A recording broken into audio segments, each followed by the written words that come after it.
బిడ్డల భవిష్యత్తు కోసం కాకపోతే ఏం చేస్తాం? ఇప్పుడు నేను రక్షిత మంచినీరు వీళ్ళకి ఇవ్వగలిగేది ఏముంది? కనీసం తాగడానికి మంచి నీళ్ళు ఇవ్వగలగాలి, మంచి చదువు చెప్పించగలగాలి. వీళ్ళకి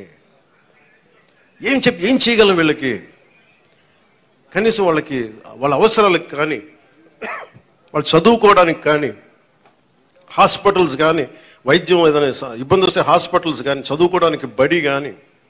నేను చెప్తాను 2047 చంద్రబాబు గారు ఇదే అనుకుంటున్నాను. చంద్రబాబు గారు ఇదే చెప్తా ఉన్నారు, అద్భుతంగా రాణించాలి భారతదేశం, should become number 1 in the world అని.